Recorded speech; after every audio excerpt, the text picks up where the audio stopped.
औज़ुबिल्लाहि मिनश्शैतानिर्रजीम बिस्मिल्लाहिर्रहमानिर्रहीम। आज 4 अक्टूबर 2024 है, जुमा का दिन, और तकरीबन 7:23 है।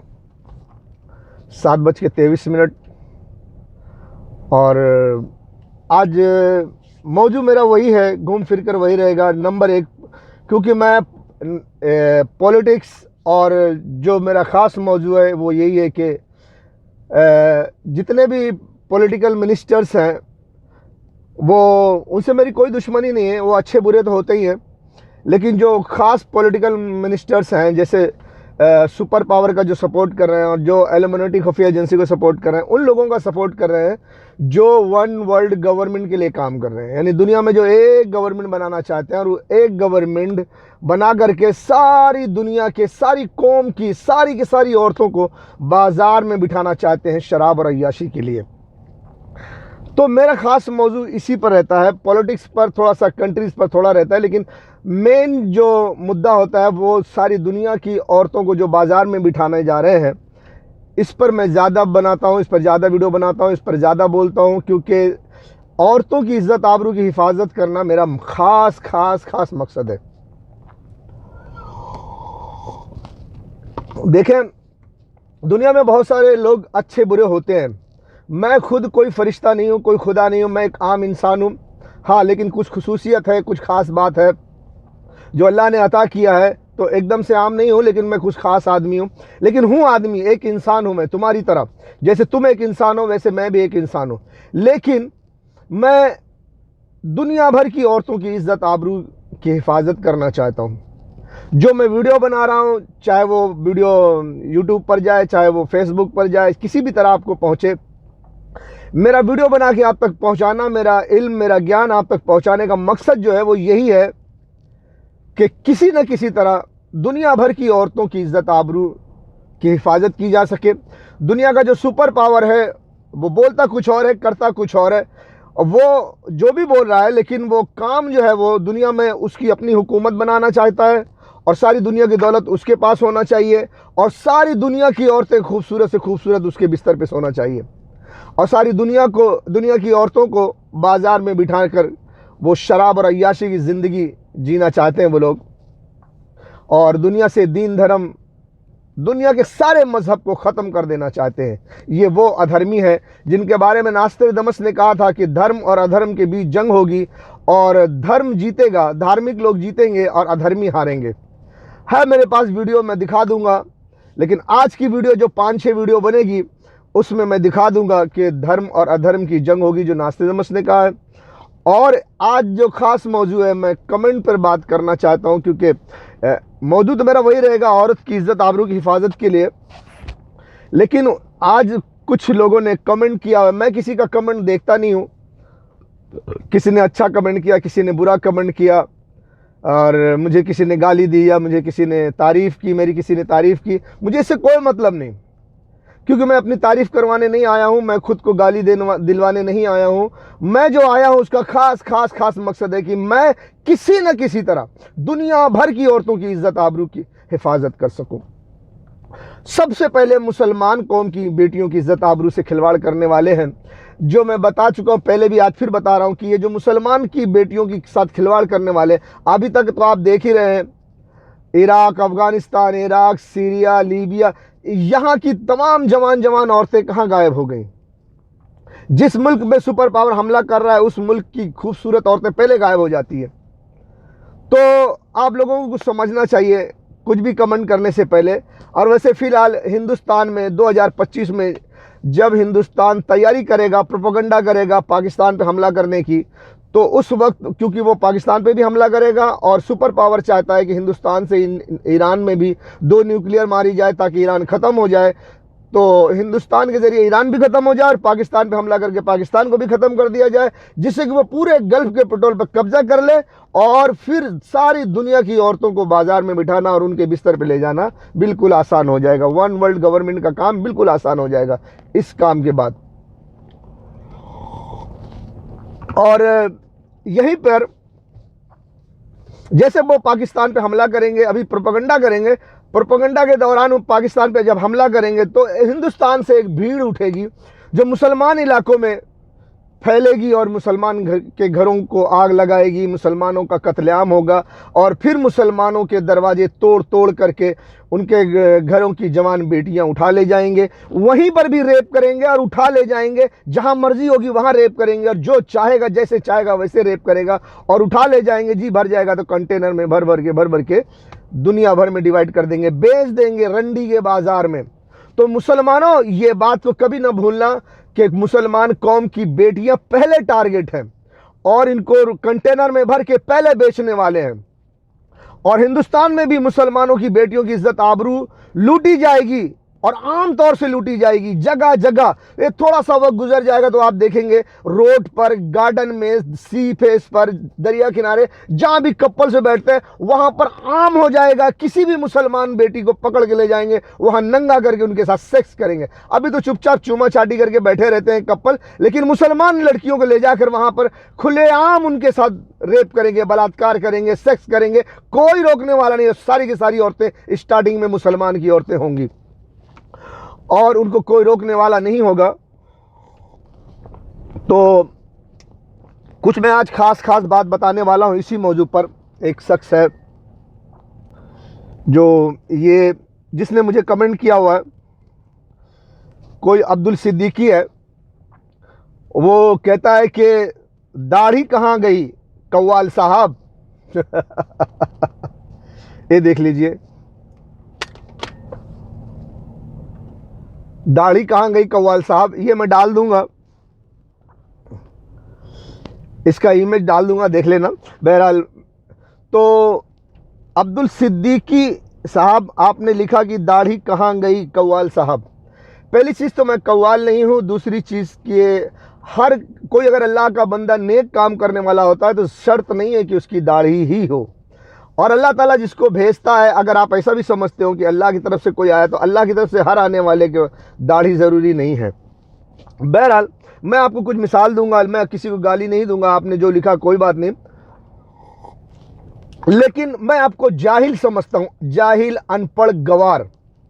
किसी के बारे में कुछ कमेंट करने से पहले थोड़ा सा पढ़ लिख लेना चाहिए, कुछ इल्म हासिल कर लेना चाहिए, उसके बाद बोलना चाहिए। अब्दुल सिद्दीकी साहब, दाढ़ी कहाँ गई कव्वाल साहब। पहले तो मैं कव्वाल नहीं हूँ, दूसरी चीज़ ये कि मैं किसी भी धर्म और किसी भी मज़हब, किसी भी कौम के ख़िलाफ़ नहीं हूँ, चाहे वो यहूदी हो, ईसाई हो, क्रिश्चियन हो, या किसी हिंदू हो या मुसलमान हो या कोई सिख हो या कोई और जाति के लोग हों। धर्म मज़हब के नाम पर मैंने कभी कोई गलत बोला नहीं, आपने कभी सुना नहीं होगा। गलती से अगर कभी ज़बान निकल भी गई होगी तो मैं एक इंसान हूँ, उसके लिए माफ़ी तलब करता हूँ। मैं किसी के खिलाफ नहीं बोलता, जो गलत है वो गलत के खिलाफ बोलता हूँ। ख़ास करके मेरा मौजू ये है कि मुसलमान औरत पहले टारगेट है। और अब अब्दुल सिद्दीकी साहब, आप भी मुसलमान हो, आपकी घर में भी बहन बेटियां होंगी। फ़र्ज़ कर लो, मैं एक मिसाल दे रहा हूँ, फ़र्ज़ कर लो सिद्दीकी साहब आपकी माँ भी है, आपकी बहन भी है, आपकी बीवी भी है और आपकी एक बेटी भी हो सकती है। आपकी जो भी उम्र हो सकती है, माँ भी हो सकती है, बीवी भी हो सकती है, बहन भी हो सकती है, बेटी भी हो सकती है। अगर कोई गुंडा या कोई जालिम को अधर्मी लोग भीड़ लेकर आपके घर में आए और आपके घर को जला दें और आपकी बहन बेटी को, आपकी माँ को, आपकी बीवी को गाड़ी में भर कर ले जाएं या वहीं पर रेप करें और गाड़ी में भर कर ले जाने लगे, अफसोस की बात है। लेकिन अगर ले जाने लगे और वहां मैं पहुंच जाऊं और देखूं कि सिद्दीकी साहब की माँ का रेप हो रहा है, सिद्दीकी साहब की बहन का रेप हो रहा है, बीवी का रेप हो रहा है, बेटी का रेप हो रहा है, तो मैं बचा सकता हूं। लेकिन मैं अगर ना बचाऊं तो आप क्या कहोगे मुझे कि एक मुसलमान होके खड़े थे, देख रहे थे, कुछ हिम्मत नहीं हुई कि कुछ रोक सकते, किसी एक की इज्जत बचा लेते। आप ऐसा ना बोलते, मगर मैं ये सोचता कि मैं कैसे बचाऊं सिद्दीकी साहब की माँ, बहन, बीवी, बेटी की इज्जत। मेरी तो दाढ़ी नहीं है। मेरी तो दाढ़ी नहीं है। तुम्हारी बहन, तुम्हारी बेटी चिल्ला रही होगी, बचाओ बचाओ, ये गुंडे, ये भीड़ वाले हमारी इज्जत लूट रहे हैं, देखो कैसे कैसे आगे पीछे से डाल रहे हैं, कोई तो बचाओ। मैं कहूँगा फलाने की बहन जी, बेटी जी, वो आपके सिद्दीक साहब ने कहा कि दाढ़ी कहाँ गई।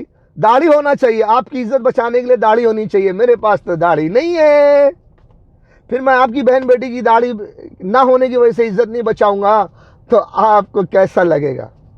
आपने जो कहा कि दाढ़ी कहाँ गई कव्वाल साहब, तो दाढ़ी तो मेरी नहीं है, तो मैं आपकी बहन बेटियों की इज्जत ना बचाऊं? बचा सकता हूं, ताकत है, अल्लाह ने दी है। और ना बचाऊं, चुपचाप तमाशा देखूं, तो आप क्या कहोगे? मैं कहूंगा भैया मैं क्या करूं, मेरे तो दाढ़ी नहीं है, मैं कैसे तुम्हारी बहन बेटी की इज्जत बचाऊं? भीड़ वाले चढ़ रहे थे, लाइन लगा के तुम्हारी बहन बेटी के ऊपर चढ़ रहे थे, धक्का धक मार रहे थे, आगे से भी मार रहे थे, पीछे से भी मार रहे थे, मैं देख रहा था, तो बचाया क्यों नहीं? अरे भैया कैसे बचा लेता, मेरी तो दाढ़ी नहीं है, दाढ़ी होती तो बचाता ना। तो क्या जवाब दोगे? यार दाढ़ी दी थी तो क्या बचा लेते यार, दाढ़ी तो फर्ज नहीं है। तब तुम्हें कुछ अच्छी अच्छी बात याद आएगी। लेकिन अभी कुत्ते के मुंह है, कुत्तों का मुंह होता है ना, भौंकना शुरू कर देते हैं। मैं ज़्यादा कुछ नहीं बोलूँगा तुम पर, तो तुम जैसे एक ही आदमी का मैं कमेंट दिखा रहा हूँ, मैं किसी का कमेंट देखता नहीं। मैं कोई मुझे अच्छा कहे, कोई मुझे बुरा कहे, मुझे इसकी ज़रूरत नहीं है, क्योंकि मैं यहाँ नाम शोहरत के लिए नहीं आया हूँ, और नाम शोहरत के लिए मैं वीडियो नहीं बनाता। मैं सिर्फ मुसलमान कौम की नहीं, बल्कि दुनिया भर की औरतों की इज़्ज़त आबरू की हिफाजत करना चाहता हूँ। इसलिए मुझे कमेंट करने के बजाय, मुझे फॉलो लाइक करने के बजाय, आप वो काम करें जिससे कि मेरा ज्ञान, मेरा इल्म लोगों तक पहुंचा सकें, हर औरत तक पहुंच सके, ताकि उनको लगे कि उनकी इज्जत खतरे में है, वो अपनी इज्जत आबरू की हिफाजत करने की कोशिश करें। और औरत ही नहीं, मर्द भी अपने अपने कौम की बेटियों की इज्जत आबरू की हिफाजत करें। मुझे गलत सही कमेंट करके क्या फ़ायदा? मैं तो तुम्हारी ही बहन बेटियों की इज्जत आबरू की हिफाजत के लिए जद्दोजहद कर रहा हूँ। तो बहरहाल आप लोग जो कमेंट करते हैं, मुझे आपकी कमेंट की ज़रूरत नहीं है, आप मुझे कमेंट ना किया करें, बल्कि सोचा समझा करें। रहा सवाल दाढ़ी नहीं है, दाढ़ी कहाँ गई, तो सिद्दीकी साहब और भी ऐसे जो लोग सोचते हैं, सबके लिए बोल रहा हूं, आप थोड़ा सा पढ़े लिखे, मुसलमान है तो कुरान हदीस भी पढ़ें, और उसके साथ दुनिया की किताब भी पढ़ें। हिंदुस्तान, पाकिस्तान, बांग्लादेश, ईरान, अफगानिस्तान, इस खित्ते की पेशन गोई है, बहुत सारी पेशन गोई है। ईरान के एक वली अल्लाह है, नियामतुल्लाह, वली नियामतुल्लाह शाह, उनकी पेशन गोई में एक अली का शेर आएगा, उसकी भी दाढ़ी नहीं होगी, वो बगैर दाढ़ी का होगा। ईरान के नियामतुल्लाह शाह वली ने ये पेशन गोई की है, और उनके जो अल्फाज हैं, शेर अली हामी दीन मोहम्मद पासबान पैदा शुद, एक दीन मोहम्मद की हिमायत करने वाला पैदा होगा, अली का शेर, उसको भी दाढ़ी नहीं होगी, बगैर दाढ़ी वाला होगा। और आप आए आगे पढ़ें लिखें, कुछ पढ़ें लिखने की ज़रूरत नहीं है, जानकारी हासिल करें। तो हिंदुस्तान में आ जाएं, तो हिंदुस्तान में बहुत सारी पेशन गोई है, अगर आप कुछ गौर करें तो। अगर नहीं किताब पढ़ सकते तो यूट्यूब पर सर्च करें। हिंदुस्तान में मथुरा में एक जय गुरुदेव महाराज है, हिंदू के पंडित है, वो इस वक्त नहीं है, 2012 में उनका देहांत हो चुका है। जय गुरुदेव महाराज ने कहा कि हिंदुस्तान में, यूपी में एक महापुरुष पैदा होगा, हिंदुस्तान के उत्तर प्रदेश में एक महापुरुष पैदा होगा। और उन्होंने ये भी कहा कि एक फकीर आएगा खुदा का पैगाम लेकर, एक फकीर आएगा खुदा का पैगाम लेकर। ये फकीर का जो है, उन्होंने जो कमेंट किया हुआ है, मैं उनका एक इमेज डाल दूंगा, देख लेना। एक फकीर आएगा खुदा का पैगाम लेकर के। तो जय गुरुदेव महाराज ने जिस फकीर का जिक्र किया है, जिस फकीर को कहा कि वो खुदा का पैगाम लेकर आएगा, उसको भी दाढ़ी नहीं होगी, बगैर दाढ़ी वाला होगा वो। ठीक है। नंबर 3, फ्रांस के जाने माने एस्ट्रोलॉजर, क्या बोलते हैं, प्रिडिक्शन करने वाले नास्ट्रेडमस ने कहा है, उन्होंने कहा है कि सायरन हिंदुस्तान में पैदा होगा। सायरन एक आएगा, नास्ट्रेडमस का सायरन हिंदुस्तान में पैदा होगा, वहां पैदा होगा जो सागर के नाम से जाना जाता है, सागर। जो 3 तरफ से समंदर से घिरा हुआ है, और वो उस जगह पैदा होगा जो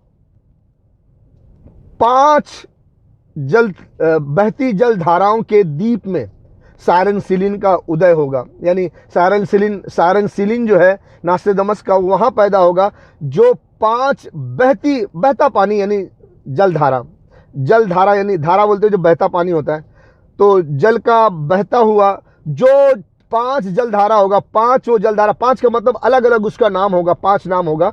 5 जलधाराओं के द्वीप में, द्वीप कहते हैं जब वो पानी के सेंटर में या किनारे कहीं भी चारों तरफ से पानी से घिरा हुआ हो और जमीन हो, बीच में जमीन हो, वहां पर वो पैदा होगा। तो 5 जलधाराओं के बीच द्वीप में वो पैदा होगा। द्वीप जिसे द्वीप कहते हैं, द्वीप में वो सारन सिलिन का उदय होगा, यानी वहां पैदा होगा। जो सारन सिलिन होगा वो भी बगैर दाढ़ी वाला होगा। नास्टेदामस का जो चायरन है वो भी बगैर दाढ़ी वाला होगा।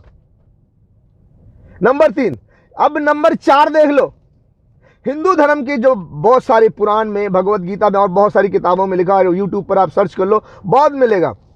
हिंदुस्तान के हिंदू धर्म के किताब के अनुसार काल की अवतार का जन्म होगा। काल की अवतार भी जब आएंगे तो उनकी दाढ़ी नहीं होगी, दाढ़ी नहीं होगी। आप किस खित्ते में हो? अब्दुल सिद्दीकी साहब हिंदुस्तान में।